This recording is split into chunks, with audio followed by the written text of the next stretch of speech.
Welcome, friends. We will now begin our session 5 of 8 of the pillars of holistic health and longevity. We are on pillar 2, which is the mind, and today's topic is sleep, the super healer. We will start off with a poll question. So those of you, it would be great if everybody participated in the question. And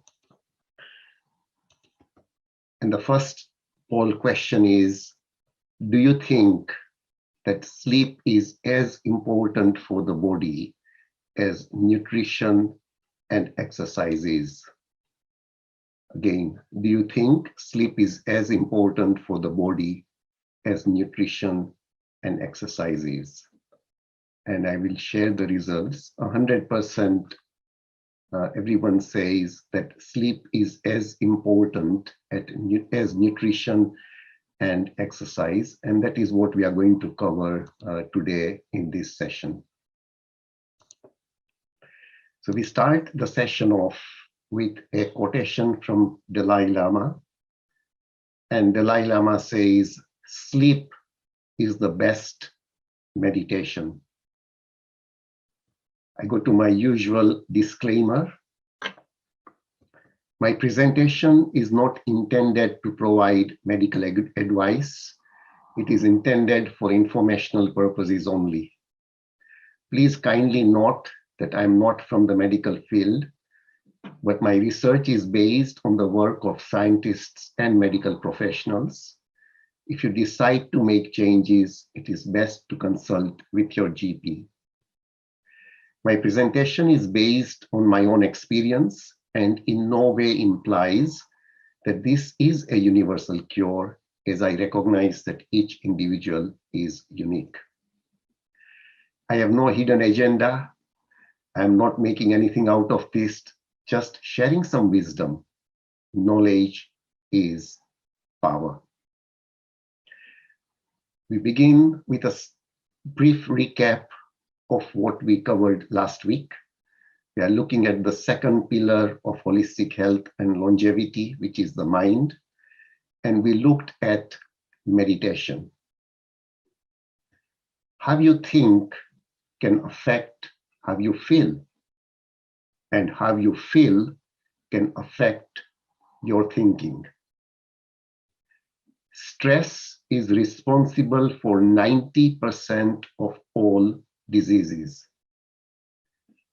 Experienced meditators have been found to have smaller amygdalas. Meditators produce about 40% more telomerase. Meditators' sirtuin-1 levels were boosted by a massive 52%. So meditation, till now we've covered everything that relates to health, meaning body and mind health, and longevity. Meditation is truly a miracle cure. However, the benefits of meditation do not stop there. As Osho says, meditation is just another name of watching, witnessing, observing, without any judgment, without any evaluation, just watching. You immediately get out of the mind. As the mind becomes completely empty, your whole energy becomes a flame of awakening. This flame is a result of meditation. So ultimately, meditation actually leads us to enlightenment. We will now go to our next poll question. I would appreciate if people participated. So how many hours do you normally sleep every night? 5, 6, 7, or 8. So 5% sleep 5 hours every night. 47% sleep 6 hours every night. 32% sleep 7 hours every night, and 16% sleep 8 hours every night.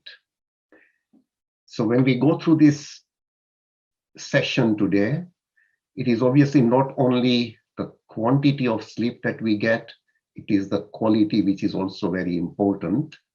However, we will also learn in this session that people who get very little sleep may be exposing themselves to various illnesses. People who meditate regularly generally require less sleep because of the impact of meditation, which is very, very positive.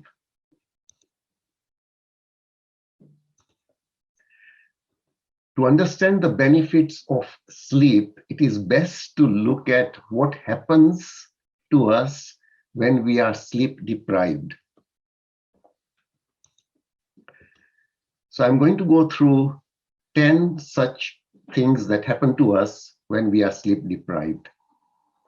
So the first point to understand is we age faster.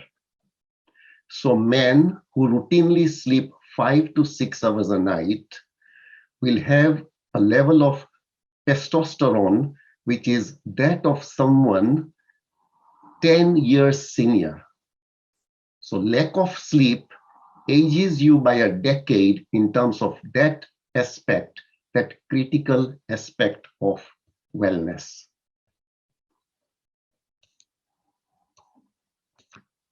The second aspect is we need good sleep to learn.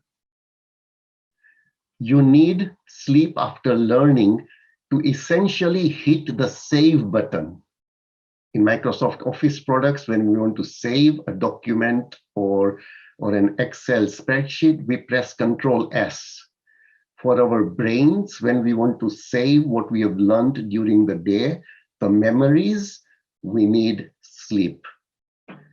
Scientists are now learning that we actually need sleep before learning as well. The brain needs to be like a dry sponge, which can soak up new information. And without sleep, the memory circuits of the brain effectively become waterlogged. As it were, you can't absorb new information. In one study, there were two groups. One group had a proper 8-hour sleep, and the second group was deprived of 8 hours of sleep, had 4 to 6 hours of sleep. And when new information was given to them, there was a 40% deficit in the ability of the brain to make new memories without sleep. And 40% is a very big number. It is the difference between acing an exam and failing it. So there is a structure in our brains called the hippocampus, and it is on both sides of the brain. So when they did the MRI scans, the group which had proper sleep, they had a lot of learning related activity going on in the hippocampus. Whereas the group which was deprived of sleep, they could not find any significant signals. So lack of sleep actually blocks the inbox. We are not able to retain more memories. The other thing that happens during sleep is, during deep sleep, is there are powerful brain waves that happen during the very deepest stages of sleep. These spectacular bursts of electrical activity are called sleep spindles. And it is these sleep brain waves that act like a file transfer mechanism. It takes memories from a short-term vulnerable reservoir and shifts them to a more permanent long-term storage within the brain, which is called the cortex. There was an experiment done in Edina, in Minneapolis, where they changed the start time of schools from 7:25 a.m. in the morning to 8:30. The reason is some of the students had to wake up at 5 o'clock in order to reach the school by 725. So before the change, the top 10% of the students had set SAT scores of about 1288, which is pretty high in itself. Once this change took place, the top 10% then scored SAT scores of 1,500, 1,500. That is a significant change. That is how much the memory improved by. So the important thing to understand is the disruption of sleep is perhaps an underappreciated factor that is what is contributing to a lot of the issues that we have. The third thing is cognitive decline. We have known for many decades that it is a physiological signature of aging that when we age, our sleep gets worse. And not just any type of sleep, especially the deep quality of sleep. These are aging and lack of sleep are both significantly interrelated. And it suggests that the disruption of deep sleep is perhaps an underappreciated factor that is contributing to what we call cognitive decline or memory decline in aging. And more recently, scientists have discovered that this happens in Alzheimer's disease as well. The fourth important thing we need to understand is that sleep is an essential factor to help stabilize our emotional and mental health. Without sleep, the emotional circuits of our brain become hyperactive and irrational. Scientists have discovered what actually changes within the brain to produce this type of pendulum, emotional irrationality. There is a deep structure within our brain called amygdala. We saw this last week. People who are meditators have very small amygdalas. Their activity is very, very small. This is the center where all the stress-related activities take place. So when they did this study, they realized that people who had a full night of sleep, they saw a nice, controlled, modest degree of activity. Yet, with a group of people who were sleep deprived, the amygdala was actually 60% more active, and it's almost as though without sleep, we put our foot on the accelerator and we have no control over the brake. And what is perhaps more concerning is that this represents a neurological signature that is not dissimilar to numerous psychiatric conditions. And scientists are now finding significant links between sleep disruption and conditions like depression, anxiety, schizophrenia, and tragically, suicide as well. The fifth thing that happens when we are sleep deprived is it shortens our telomere length. Telomeres are at the end of our DNA, at the end of our chromosomes. The shorter they are, the more susceptible we are to diseases like cancer, Alzheimer's, and other nasty diseases. And the biggest influence on shortening our telomeres is lack of sleep.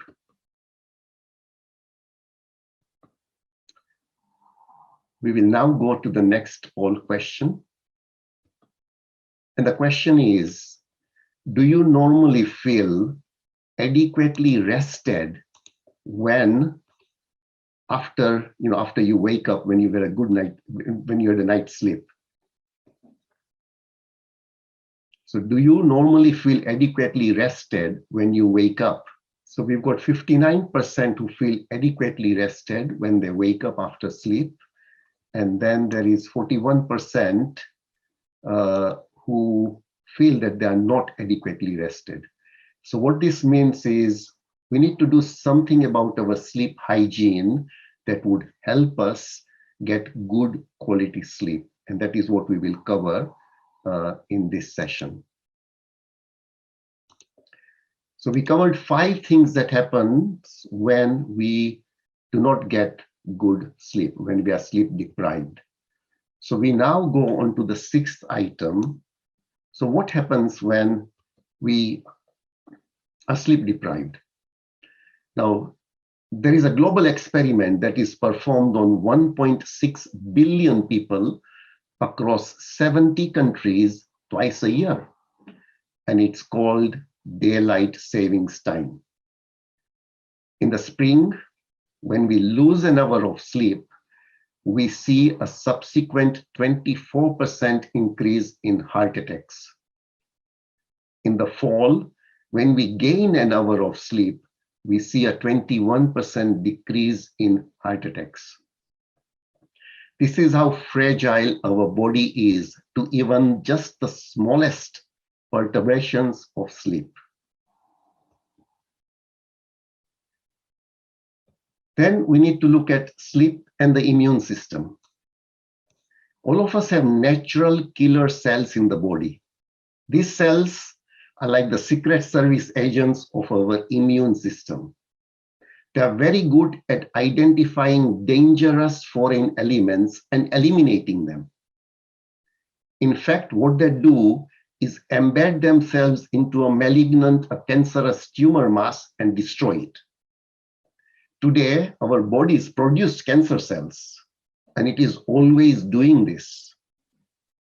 What stops those cancer cells from becoming the disease that we call cancer is in part these natural killer cells. So what you want is a virile set of these immune assassins all the times. And sadly, that's exactly what we do not have when we are not sleeping enough. There was an experiment done.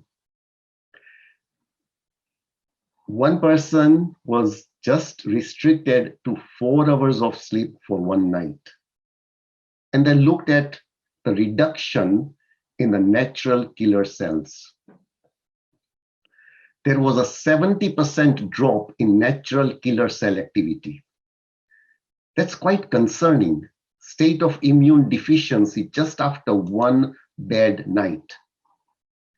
Imagine the state of our immune system after weeks, if not months, of insufficient sleep.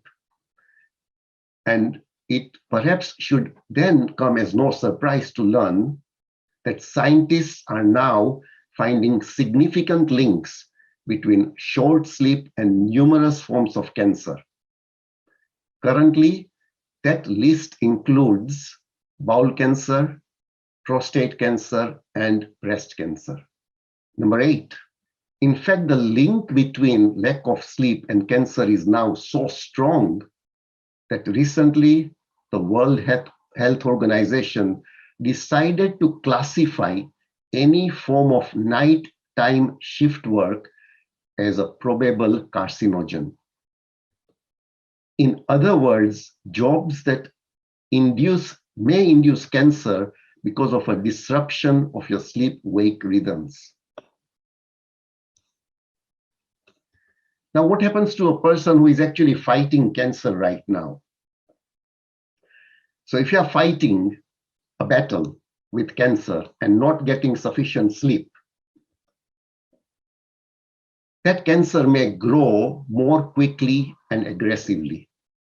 David Gozel, a sleep scientist, inoculated some mice with cancer cells on their back.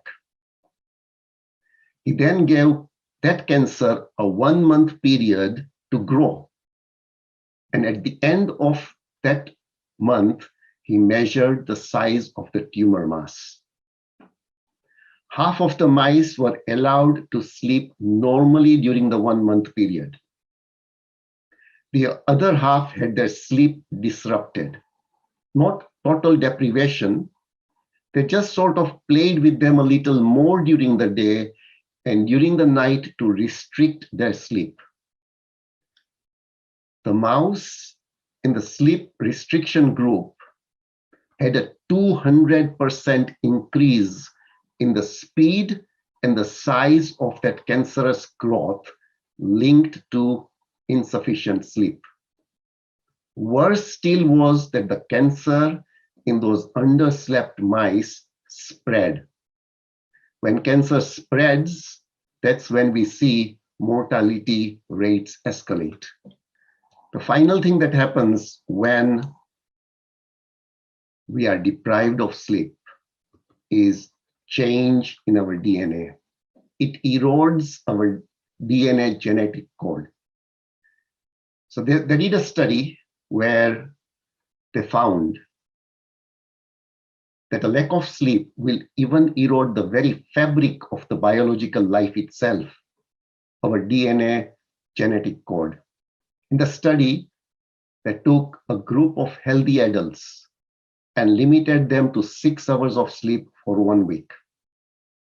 And then they measured the change in the gene activity profile compared to when those same individuals were getting 8 hours of sleep every week. There were 2 critical results here. First, a sizable and significant 711 genes were distorted in terms of their activity.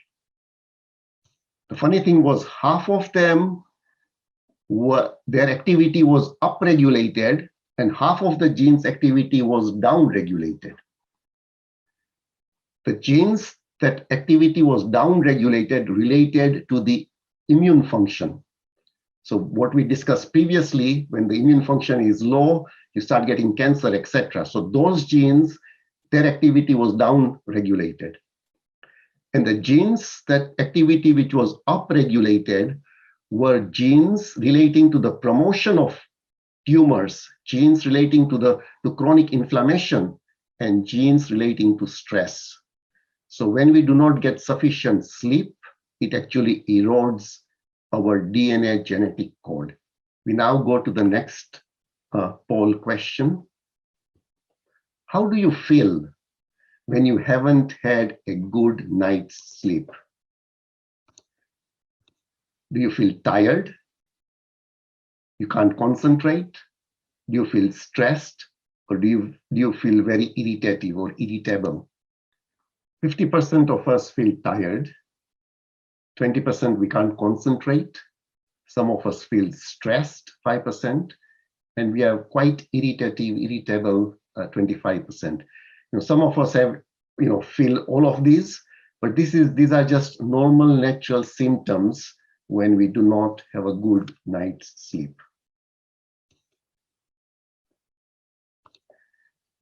So we go to the next quotation. And Brittany Howard says, sleep is the best way to restore your health. Never skip on sleep. It's crazy important.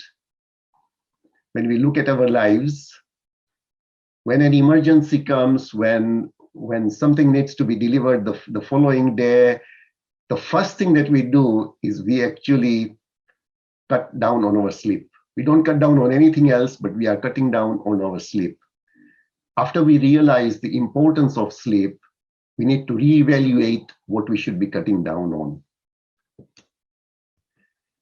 Now let's look at a standard 90-minute cycle of human sleep. We have 4 stages. Sleep is subdivided into 2 main types. On the one hand, we have non-rapid eye movement sleep, or non-REM sleep for short. On the other hand, we have rapid eye movement sleep, or REM sleep. It happens that non-REM and REM sleep will play out in a battle for brain domination throughout the night. And that cerebral war is going to be won and lost every 90 minutes. Then it is going to be replayed every 90 minutes. What this produces is a standard cycling architecture of human sleep, a standard 90-minute cycle. But what's different, however, is that the ratio of non-REM to REM sleep within those 90-minute cycles changes as we move across the night, such that in the first half of the night, the majority of those 90-minute cycles are comprised of lots of deep non-REM sleep, particularly stages 3 and 4 of non-REM sleep. But as we push through the second half of the night, that seesaw balance actually shifts over, and instead of most of the 90-minute cycles are comprised of a lot more REM sleep, or we call it dream sleep. So most of us have a lot of dreams in the morning. So what happens in the 4 stages?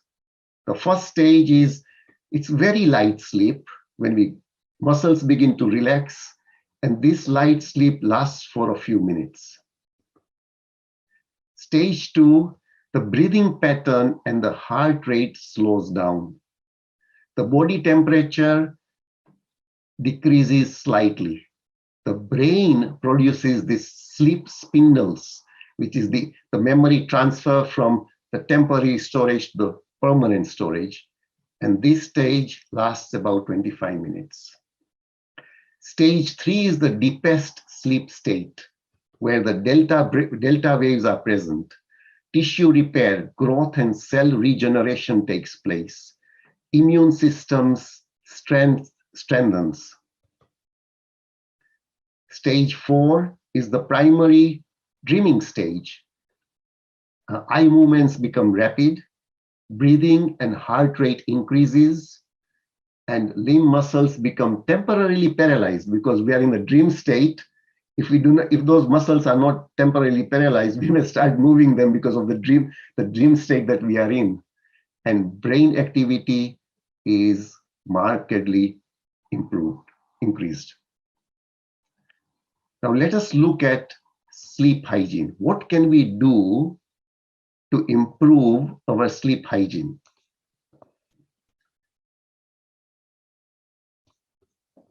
So when it comes to getting great sleep, the first thing is we need to get more sunlight during the daytime. Some of you will say in the countries that we live, sometimes there is no sunlight for the whole day, which is accepted. However, when there is sunlight, we need to go out. When it comes to great sleep, the hormone melatonin is the star of the show. It doesn't put you to sleep, but it creates the optimal conditions for an amazing sleep. The production and secretion of melatonin is heavily affected by light exposure. Get more sunlight during the day and less at night, and you are on your way to a magic sleep formula. The second aspect is get up early when the sun rises. It might be challenging at first, but in a couple of weeks, your body will adapt and you will feel fully refreshed when you wake up. Waking up early sets the template for a great night's sleep. The third important thing is caffeine curfew. Have a caffeine curfew. Caffeine is a powerful stimulant, and it can be a wonderfully pleasant part of our lives if we respect it as such. If possible, drink your last coffee before 2 p.m. So your body has the time to remove it from your system before bedtime and doesn't cause sleep disturbances. Caffeine doesn't give you energy in the way most people believe. It influences our hormones and tricks the body, so you don't realize you are actually sleepy. The problem is that in this way, your brain and organs get overworked because they aren't getting the accurate cues to rest and recover. As well as caffeine, drinking alcohol late at night will also disrupt your REM sleep significantly. You will fall asleep faster, yet your brain and body won't be able to fully rejuvenate. The fourth tip is eat your final meal at least a few hours before going to bed. The fifth tip is regularity. Go to bed at the same time and wake up at the same time. Regularity is king, and it will actually anchor your sleep and improve both the quality and quantity, no matter whether it's weekday or the weekend, or even if you've had a bad night of sleep. And the reason is because deep within our brains, we actually have a master 24-hour clock. It expects regularity and works best under conditions of regularity, including the control of our sleep-wake schedule. Many of us use an alarm clock to wake up, but very few of us use a go-to-bed alarm clock. And that's something that can be helpful. We get the most rejuvenating effects of sleep during the 10 p.m. to 2 a.m. slot. Sleeping, sometimes we wonder, about sleeping late on weekends. The scientists say sleeping late on a weekend will not help you make up on sleep. It will also disrupt your sleep rhythm and make it difficult to go to bed on Sunday night. So you will be starting the next week already in a hole. The sixth tip is have a sleep sanctuary. What the scientists say is use your bedroom primarily for sleep. Don't bring work or social activities into the bedroom. This way, we will teach our brain that when you step into the bedroom, it is there for you to go to sleep. The seventh sleep hygiene tip is calm your inner chatter. And that is, do certain activities before going to sleep, which is like breathing exercises and meditation. The next tip is keep the temperature cool, keep it cool.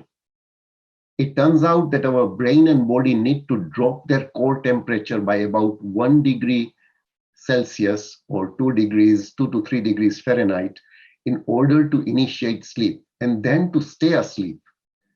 Keep your sanctuary cool, 60 to 68 degrees F or 16 to 20 degrees C. And the final tip is keep it dark. We are a dark, deprived society. And in fact, we need darkness specifically in the evening to trigger the release of a hormone called melatonin.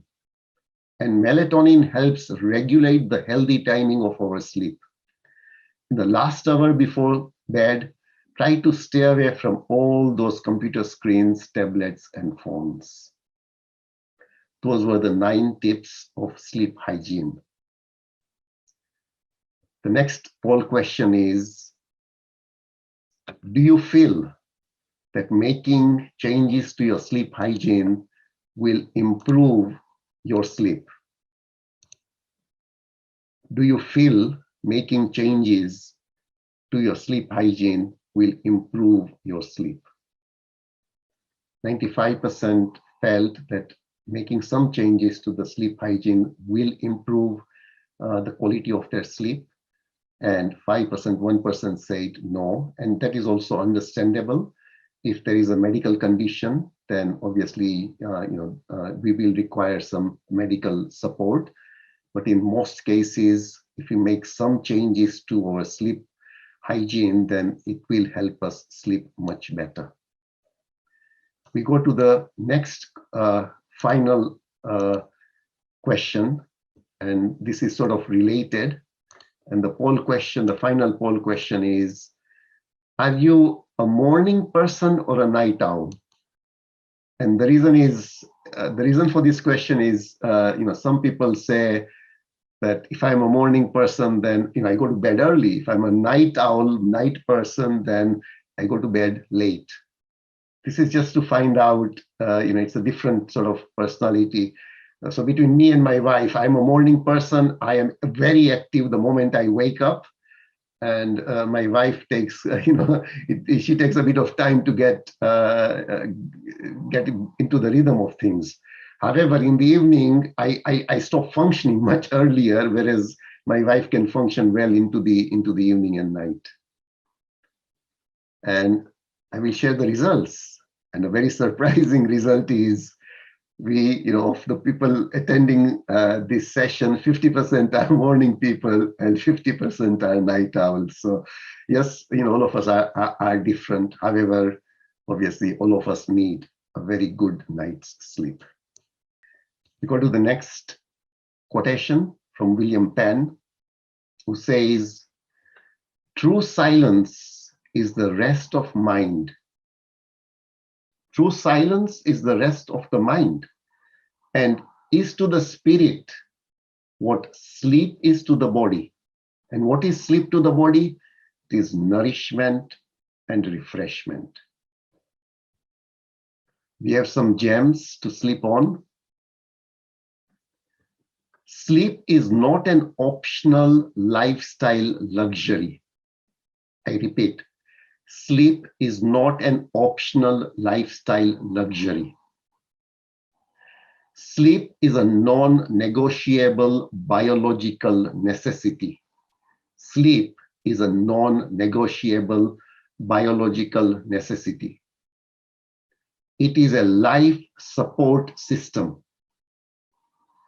It is Mother Nature's best effort yet at contra death. We must understand perfect health is built on the foundation of sleep. Without sleep, the house will fall apart wall by wall. Eat healthy, exercise, take care of your body, and do all that you can to cap it off with a night of great sleep. So what are we going to cover next week?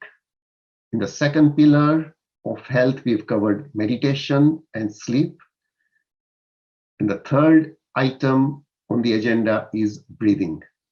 We will cover breathing and longevity, breathing and telomere length, breathing and holistic health, complete health transformation, breathing and mindfulness. Thank you very much.